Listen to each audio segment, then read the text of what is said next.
નમસ્કાર. શું ક્યારે એવું વિચાર્યું છે કે ગણતરી કેલ્ક્યુલેટર કરતાં પણ ફાસ્ટ કેવી રીતે થઈ શકે? તો આજે આપણે એવી જ કેટલીક ગણિતની જાદુઈ ટ્રિક્સ શીખવાના છીએ જે ગણતરી કરવાની આખી રીતને બદલી નાખશે. ચાલો ત્યારે શરૂ કરીએ. ભલે પરીક્ષાનો હોલ હોય કે પછી રોજબરોજની કોઈ ગણતરી, સમય તો હંમેશા આપણી સાથે જાણે રેસ લગાવી રહ્યો હોય છે. અને એવામાં ગણિતના લાંબા દાખલાઓ આ રેસને વધુ અઘરી બનાવી દે છે. પણ જો હું એમ કહું કે આનો એક બહુ જ સરળ ઉપાય છે, તો ચાલો આજે એ ઉપાય શોધી કાઢીએ. આજે આપણે આપણી મેન્ટલ ટૂલકિટમાં 4 મુખ્ય સાધનો ઉમેરવા જઈ રહ્યા છીએ. સૌથી પહેલા જોઈશું ગુણાકારનો જાદુ, પછી વર્ગ અને ગુણાકારના શોર્ટકટ્સ, ત્યાર પછી વિભાજ્યતાની કેટલીક ચાવીઓ અને છેલ્લે ટકાવારી ગણવાની એકદમ સરળ રીતો. તો ચાલો આપણી આ ટૂલકિટને ભરવાનું શરૂ કરીએ. તો ચાલો આપણી સફરના પહેલા પડાવ પર આવી જઈએ, ગુણાકારનો જાદુ. તૈયાર થઈ જાઓ, કારણ કે અહીં આપણે એવી ટ્રીક શીખીશું જે જોઈને લોકોને લાગશે કે આપણે કોઈ ગણિતના જાદુગર છીએ. આપણી પહેલી ટ્રીક માટે કેલ્ક્યુલેટરને તો સાવ બાજુ પર જ મૂકી દો, કારણ કે આ જાદુ માટેનું સાધન આપણી પાસે પહેલેથી જ છે, આપણી આ 10 આંગળીઓ. આ ટ્રીક એકદમ સરળ છે. બસ પોતાના બંને હાથને સામે રાખો. માની લો કે આપણે 9ને 4 વડે ગુણવા છે, તો ડાબી બાજુથી ચોથી આંગળીને વાળી લો. હવે ધ્યાનથી જુઓ, વાળેલી આંગળીની ડાબી બાજુ કેટલી આંગળીઓ બાકી રહી અને જમણી બાજુ કેટલી? અને આ જુઓ, જવાબ આપણી સામે જ છે.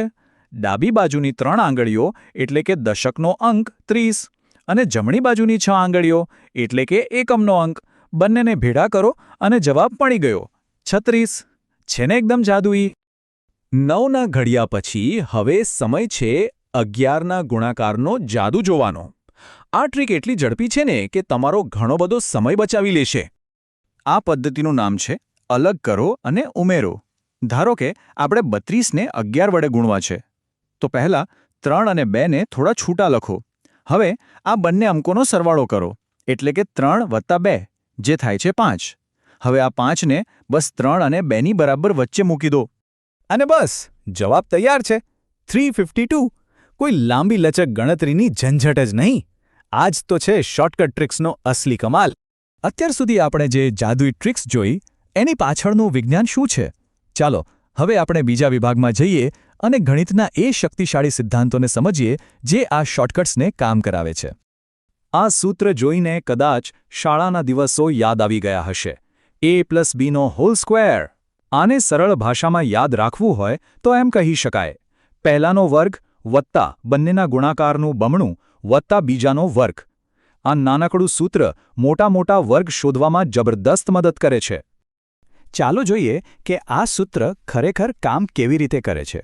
માની લો કે આપણે 104નો વર્ગ શોધવો છે. આપણે એને 100 + 4 તરીકે લખી શકીએ. હવે સૂત્ર પ્રમાણે 100નો વર્ગ એટલે કે 10,000, પછી 2 × 100 × 4 એટલે કે 800 અને છેલ્લે 4નો વર્ગ એટલે 16. બસ આ ત્રણેયને જોડી દો અને જવાબ છે 10,816. ચાલો હવે આપણી ટૂલકિટમાં બીજું એક શક્તિશાળી હથિયાર ઉમેરીએ: વર્ગોનો તફાવત.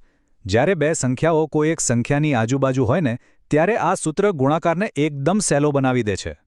103 × 97. આ ગણતરી થોડી અઘરી લાગે છે ખરું ને? પણ ચિંતા ના કરો, આપણી નવી ટ્રીકથી આ એકદમ રમત જેવું બની જશે. ચાલો જોઈએ કેવી રીતે. અહીંયા ધ્યાનથી જુઓ, 103 એટલે 100 + 3 અને 97 એટલે 100 - 3. હવે આપણું સૂત્ર વાપરીએ તો આ ગુણાકાર સીધો બની જાય છે 100નો વર્ગ ઓછા 3નો વર્ગ, એટલે કે 10,000માંથી ખાલી 9 બાદ કરવાના અને જવાબ આવ્યો 9,991. જોયું કેવી રીતે એક મુશ્કેલ ગુણાકાર સાવ સહેલી બાદબાકીમાં ફેરવાઈ ગયો? હવે આપણે આપણી ટૂલકિટમાં ત્રીજું સાધન ઉમેરીશું: વિભાજ્યતાની ચાવીઓ. આ એવા નિયમો છે જે લાંબો ભાગાકાર કર્યા વગર જ કહી દેશે કે કોઈ સંખ્યાને બીજી સંખ્યા વડે ભાગી શકાય કે નહીં. આ નિયમો તો બહુ જ કામના છે. જુઓ, 2, 5 અને 10 વડે ભાગી શકાય કે નહીં એ જાણવા માટે તો ખાલી સંખ્યાનો છેલ્લો અંક જ જોવાનો છે.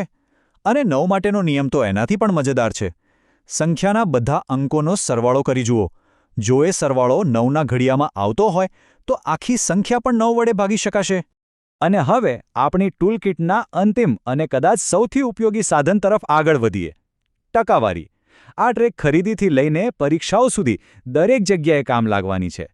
ટકાવારીનું નામ સાંભળીને જ ઘણા લોકો ગભરાઈ જાય છે. પણ શું આપણે જાણીએ છીએ કે મોટાભાગની ટકાવારીની ગણતરી તો મનમાં જ થઈ શકે છે?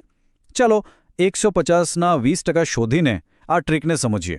આ ટ્રીકનો પાયો છે 10% શોધવાનો. કોઈપણ સંખ્યાના 10% શોધવા ખૂબ જ સહેલા છે. બસ છેલ્લેથી એક અંક પહેલા દશાંશ ચિહ્ન એટલે કે પોઈન્ટ મૂકી દો. તો 150ના 10% થયા 15. હવે આપણે 20% શોધવા છે, જે 10%ના બમણા છે. તો બસ 15ને 2 વડે ગુણી નાખો. જવાબ છે 30. આ જ રીતે 30% માટે 3 વડે ગુણો અથવા 5% માટે 10%ના અડધા કરી દો. તો આજે આપણે આપણી મેન્ટલ ટૂલકિટમાં ઘણા શક્તિશાળી સાધનો ઉમેર્યા. આપણે શીખ્યા કે ગણિત એ ગોખણપટ્ટીનો વિષય નથી, પણ પેટર્ન સમજવાનો વિષય છે. બસ એટલું યાદ રાખજો, આ ટ્રિક્સનો જેટલો વધુ મહાવરો કરશો, ગણતરીમાં એટલી જ ઝડપ આવશે. તો હવે વારો છે તમારો.